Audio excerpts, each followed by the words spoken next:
ทดลองมึงปีแรกครั้งแรกเป็นจังไดครับบ้านเห็นก็ว่าดีอยู่เด้ล่ะอยากเฮ็ดแนวใหม่อายุหลายแล้วก็เลยบ่สู้บ่ไหวตัวนั้นอยู่ไสก็ดีคือกันว่าแต่เฮ็ดงานโอ้ว่าแต่ขยันเนาะแม่เนาะอยากได้หลายเฮ็ดหลายอยากได้น้อยเฮ็ดน้อยจ้ะบ่อยากได้นอนเว้นนอนเว้นเนาะแม่เนาะจ้ะก็ดีใจครับภาคภูมิใจเฮ็ดได้เนาะครับเฮาเฮ็ดได้กับมือเฮาเนาะครับสวัสดีครับพี่น้องครับมื้อนี้มาพอกับบ่าวน้องในช่องปบป๋าพารวยนะครับพี่น้องเนาะเดี๋ยวมื้อนี้บ่าวน้องสิพาพี่น้องมาเบิ่งอีก1แปลงครับผมเบิ่งแม่เพิ่นเฮ็ดครับผมพุ่นพิกัดแปลงนี่อยู่บ้านหนองแก้วเด้อครับเด้อตำบลหนองแก้วอำเภอกันทราลมจังหวัดศรีสะเกษครับพี่น้องครับเดี๋ยวมื้อนี้บ่าวน้องจะพาพี่น้องไปหาเจ้าของแปลงเพิ่นนะครับเนาะไปกันเลยครับผมนี่แหละครับพี่น้องครับบ่าวน้องพาพี่น้องมาหาเจ้าของแปลงเพิ่นนะครับเนาะนี่เจ้าของแปลงเพิ่นสวัสดีครับแม่ครับผมแม่ซื้อแม่หยังเนาะแม่นุการบัวงามครับผมโอ้ตรงนี้พื้นที่ของแม่นี่ประมาณจักไร่ครับแม่อยู่นี่เกือบ3ไร่เกือบ3ไร่ครับเฮาปลูกหยังครับแม่นี่ปลูกถั่วดินเนาะครับเนาะแต่ก่อนนี่พื้นที่ของเฮานี่เป็นแนวใดครับแม่อยู่นี่พื้นที่แต่ก่อนนี่ปลูกไผ่กิมซุ่งอ๋อแต่ก่อนหม้องนี้คือปลูกไผ่กิมซุ่งครับเฮาปลูกไผ่ได้จักปีครับแม่บาดปลูกได้6-7 ปีเป็นจังได๋เฮาคือจังได๋มาเปลี่ยนแนวครับบาดมันสร้างยากมันเมื่อยคือที่แรกนั้นปลูกได้โอเคอยู่จ้ะครับบ้านนี้เอาไปเอามาก็เลยอยากเฮ็ดแนวใหม่อายุหลายแล้วก็เลยบ่สู้บ่ไหวตัวนั้นเลยแต่ก่อนนี่แนมเบิ่งนี่เป็นป่าไผ่อยู่นี่แม่นครับยังเห็นเป็นห้อยกอไผ่อยู่ตัวละแม่แม่นโอ้ครับผมบ้านนี้ก็เลยหันมาปลูกถั่วดินบ่แม่ถั่วดินโอ้ถั่วดินนี่เฮาเริ่มมาปลูกได้ประมาณเพิ่งจะปลูกได้3เดือนโอ้เอากอไผ่ออกก็เลยเพิ่งจะปลูกถั่วดินบ้านแม่นจ้ะเทื่อที่แรกของเฮาแม่นโอ้เบิ่งครับพี่น้องแรกเลยโอ้นี่เป็นบักถั่วดินบ่แม่แม่นโอ้ยเบิ่งบักถั่วดินพันธุ์หยังล่ะแม่เฮานี่จักสิว่าพันธุ์หยังเด้อบ่ก็จักมันบ่มีพันธุ์เท่าม่วนนี่มันเขาเจ้าเฮ็ดมาตั้งแต่ใดมานั่นน่ะครับก็ต่อมาเรื่อยๆครับคือเฮาปลูกเบิดทั้ง3ไร่เลยบ่ปลูกแค่ไร่กล้วยบ่ครับมันยังเหลืออีกโอ้ฝุ่นยังเหลือทั้งฝุ่นเลยแม่นโอ้มองนี้คือเอามาปลูกถั่วดินนี่ไร่เดียวแม่นไร่มันบ่พอโอ้ทดลองมึงปีแรกครั้งแรกเป็นจังไดครับบ้านเห็นก็ว่าดีอยู่เด้ล่ะโลละจักบาทครับแม่เฮาบ้านช่วงนี้ตอนนี้มันบ่เป็นราคาปานใดเลยแม่ค้าบ่ค่อยอันนี้ปานใด20 บาทโอ้20 บาทนี่ก็ถือว่าดีโอเคอยู่ เนาะแม่เนาะถ้าไผเฮานานี่เด้แม่บ้านนี่3 บาท2 บาทโอ้3 บาท2 บาทถ้าเฮ็ดคือเป็นไผอิหยังก็เพิ่นว่าไผ่กิมซุ่งเลยเอาออกมาเฮ็ดพืช3เดือนแม่น4เดือนแม่นครับผมมาทดลองเบิ่ง1ไร่จ้ะเฮาได้มากู้เอานี่ได้จักมื้อแล้วแม่นี่เฮาต้องมามื้อนี้บ่ครับโอ้นี่คือจ่อๆมานี่กำลังมื้อนี้แม่นมื้อนี้มื้อเดียวครับผมบ้านตลาดเฮาต้องการหลายบ่แม่บ่ก็เรื่อยๆตรงนี้เพิ่นสั่งบ่เฮาจังมาลกแม่นโอ้มื้อนี้เพิ่นอยากได้จักโลบาทมื้อนี้เพิ่นว่าแม่ค้าว่าเอา300แต่ว่า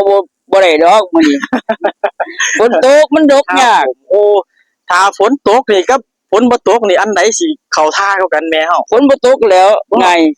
โอ้ถ้าฝนตกนี่เป็นจังได๋คือว่าลกมันเหนียวมันเอายากอ๋อมันติแล้วมันเหนียวมันเอายากมันติดแม่นครับผมถ้าฝนบ่ตกนี่ก็คือลกพุดๆออกเลยสั่นโคบเลยแม่นบ้านของแม่นี่เป็นดินหยังล่ะแม่นี่ดินเหนียวบ่เที่ยวนี้แม่ครับตรงนี้แม่ได้ถมเพิ่มบ่แม่หม้องนี้เสริม23รถบ่ครับเป็นดินบ้านเฮานี่บ่มาเสริมนี่แม่นอ๋อครับผมดินเฮาบ่ได้เอาดินโพนดินหยังมาใส่ตัวดินหน้าเพิ่นโอ้หลอกหน้าเพิ่นก็เลยไปเอาน้ำเพิ่นมาใส่หลอกหน้าก็เลยเอามาเสริมผิวเทิงเพิ่นแม่นครับกลายเป็นปลูกถั่วดินเด้อพี่น้องเด้อหน้านี่จักหน่อยนี่แม่เพิ่นสิลง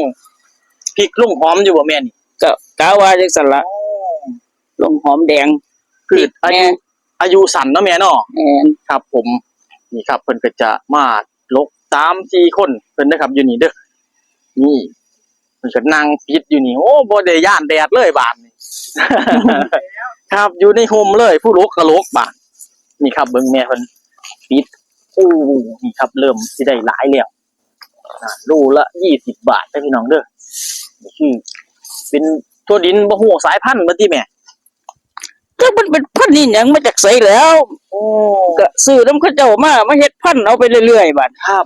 ที่แรกเฮาไปซื้อมาแต่ไสบัดพันธุ์เพิ่นนี่ ก็ซื้อน้ำหมู่ในหมู่บ้านนี่ล่ะเพื่อนบ้านกันนี่ล่ะ ครับโลกเฮาก็โลกจังซี่เลย แม่น ปวดอันนี้ เอา มัน เลย งามโพดที่ละนี่มันบ่ค่อยเป็นหน่วย แม่ครับบ้านนี้ที่แรกเฮาปลูกเทื่อดินนี่เฮาเฮ็ดจังไดก่อนครับอ่ะ ไถ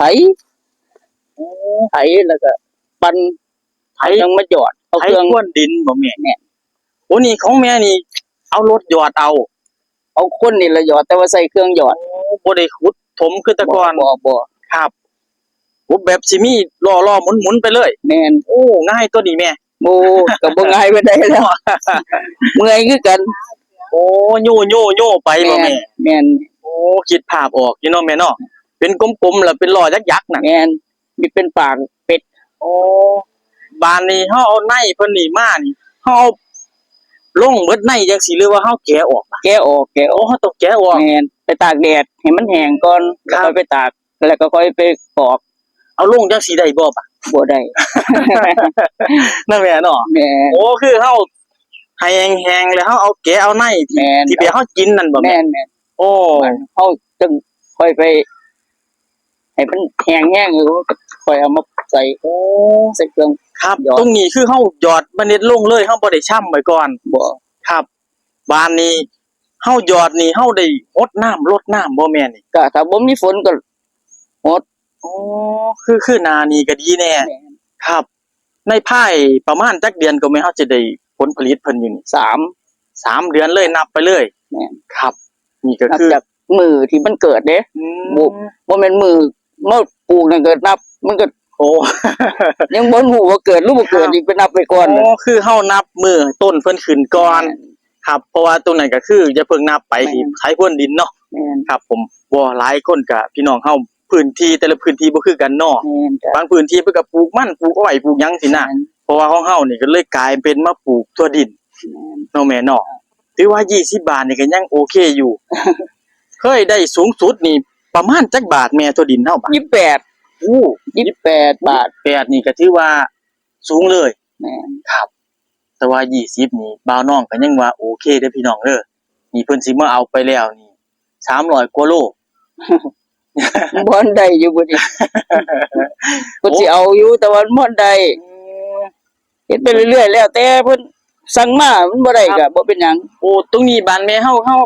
พอคร่าวๆได้บ่นี่มันสิได้จักประมาณกิโลนี่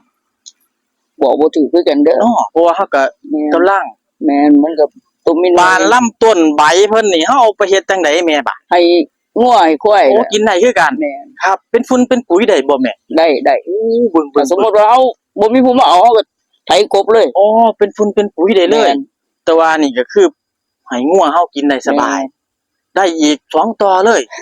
งัวนี่บานในถ้าเพิ่นมาเอาเฮาขายให้เพิ่นบ่แม่น บ่ได้ขายหลาน ไป อ๋อร้านเพิ่นก็มาโดกเอา แม่น แล้วก็เอาไปให้งัว แม่น กินแทนหญ้าได้เลย แม่นสบายเลย โอ้สบายเลย หน้านี่ก็หาหญ้ายากเนาะแม่เนาะ แม่นจ้ะ โอ้เบิ่งแม่บ้านเฮาใส่ฝุ่นใส่ปุ๋ย ใส่ปุ๋ยนับไปก็จักมื้อล่ะ15มื้อฉีดยาบำรุง โอ้เฮาต้องฉีดยาบำรุงน้ำ แม่น ครับ ผมบ้านนี้เคยเจอปัญหาบ่แม่กับถั่วดินเฮาปลูกครั้งแรก เจอนี่มันเป็นเพี้ย โอ้พี่โอ้มีปัญหาคือกัน แม่นเป็นเพี้ยไฟ ครับ เพี้ยไฟนี่มันเฮาตะฟื้นเด้นี่ เป็นเพี้ยไฟแบบใดแม่เฮาบะ ใบมันหันมันแห้งเขา โอ้จังซี่บ่แม่ แม่น โอ้เพิ่นหมุนลงเลย แม่น บ้านผลกระทบกับหน่วยเพิ่นบ่บะ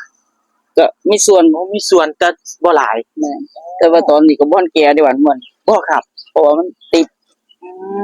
มันใหญ่กว่าทัน โอ้คือเฮาเอามือเดียวเลยบ่นี่หรือปลูก2มื้อ ปลูกมื้อเดียวล่ะ มื้อเดียวเลย แต่ว่าม่วนนี่มันสิเป็นเพียเป็นอันนี้ลง เป็นเพียบ้านเฮาก็ต้องเอาเฮา ม่วนที่มันบ่เป็นน่ะก่อน อ๋อครับ คือฟังฝุ่นเฮาสิลกก่อน แม่น บ้านนี่ฟังนั่นนี่มันยังอ่อนอยู่ แม่นยัง ครับผม ยังบ่ทันได้ผล โอ้ๆ ยัง ๆ บ่ ครับ เต็มที่บอกง่ายๆยังบ่เต็มที่ มันได้อยู่แต่ว่าหน่วยเพิ่นบ่เต็มที่ แม่น โอ้สิเป็นแบบนี้ แม่น โอ้เฮาเบิ่งเฮาฮู้เลยเนาะแม่เนาะ แม่น ถ้าหน่วยเต็มที่ก็แบบนี้เลยบัด แม่นนั่น ครั ล่ะ บ แบบนั้นล่ะแบบ ใส่แม่นลองแกะในเพิ่นเบิ่งเป็นสีหยังหนอนี่เนาะนี่ครับพี่น้องเมล็ดเพิ่นโอ้ออกสีนี่ สีขาวก็มีสีแดงก็มี โอ้มีหลายแบบหลายรุ่น แม่น ครับผม มันสิมีขาวแดงน่ะล่ะส่วนมาก โอ้หน่วยเพิ่นเต็มตึงตัวละแม่ แม่น โอ้นี่ครับเป็นจะเอาเป็นจะต้มแซ่บเนาะแม่เนาะ แม่น โอ้เข้าทาพี่น้อง ตัวนี้ก็ขาว โอ้ ส่วนมากมันสิขาวละหลายแต่ว่าขาวมันก็ได้น้ำหนักเด้ล่ะ บ่ครับ แม่นนะขาวมันจะ นี่ ขาว ก็คือได้น้ำหนักแล้วของเฮานี่ แม่น เข้าทาเด้อพี่น้องเด้อเอาหาพี่น้องเฮาเห็นจังสี่บานอยากได้ในทั่วดินของแม่นี่ไปต้มนี่พอได้บ่บาด ได้จ้า ครับ โอ้โอ้เอ้าแม่แดงก็มี แม่น โอ้นี่คือปลูกหลายสายพันธุ์เลย ใส่น้ำกัด แม่น โอ้นี่พี่น้องเบิ่งหน่วย มัน เด้ จะขาวแดงจังซี่ล่ะ โอ้ขาวเอง แดงนี่มันสิบ่ค่อยได้น้ำหนักแต่ขาวนี่น้ำหนักสิ โอ้ขาวนี่จิตเป็นหน่วยอ้วนกว่าเนาะ แม่น แต่ว่าแดงนี่ก็ออก แม่น ยาวๆจักหน่อย แดงหมดสิ้น ครับผมโอ้เขาท่าครับพี่น้องเอาแม่ครับเฮาบ้านห้าพี่น้องเฮาอยากได้บักทั่วดินแม่นี่ไปต้มไป อันนี้พอได้บ่บาด พอได้อยู่ ครับโอ้อยู่ทางเข้าบ้านน้องแก้วบ่แม่เฮานี่ แม่นหนาวบ่ต่อเลย อู้หนาวอบตเลยนี่ นี่อบต ครับโอ้พี่ครับพี่น้องอบตพี่อบตนี่ ทางเขา ทางเขาเลย หรือว่าพี่น้องเฮาอยู่ไกลจังสี่บ้านอยากได้พันธุ์น้ำแม่จังสี่พ่อได้บ่แม่ ก็ติดต่อมา เนาะ จ้ะ ถ้าอยากได้พันธุ์แบบเพิ่นอยู่ไกลๆจังสี่นะแม่อยากปลูกคือแม่เนาะ แม่น หรือว่าบ่เข้าใจอีหยังอยากปลูกจังใดจังสี่จังโทรมาหาแม่ได้บ่ ได้ มีเบอร์โทรบ่แม่เฮา มีอยู่ เบอร์หยังเนาะ 080 558 8013ครับผมเฮาจังโทรมาติดต่อหากันเบิ่งว่าอยากได้หน่วยแห้งๆนี่ไปเป็นพันธุ์เนาะแม่เนาะหรือว่าอยากได้หน่วยสดๆจากสวนนี่ไปต้มกินก็ได้ นี่แหละครับพี่น้องครับ เอาแม่ครับบานนี้สุดท้ายนี่เฮาสิมีหยังอยากจะฝากผู้กำลังจะเฮ็ดเกษตรใหม่ๆนี่บ่แม่ โอ้เจ้าของก็เฮ็ดใหม่ๆคือกันเด้ แต่ก่อนก็อยู่กรุงเทพเนาะ บ่โอ้แม่ไปสู่งานในเมืองหลวงคือกัน แม่น เฮากลับมาอยู่บ้าน เพิ่งกลั จั บ ก มา ปีแล้วแม่ 4 ปี เป็นจังไดบ้านเฮาได้มาอยู่บ้านเฮา ก็ดีคือกันบ้านเฮาก็ดี ครับ อยู่ไสก็ดีคือกันว่าแต่เฮ็ดงาน โอ้ว่าแต่ขยันเนาะแม่ แม่ เนาะ น นี่แหละครับพี่น้องครับว่าคนขยันอยู่ไหนช่วยอดตาย แม่น เนาะแม่เนาะ แม่น โอ้นี่คือไปสู่งานอยู่เมืองหลวงคือกัน แม่นไปมา30กว่าปี โอ้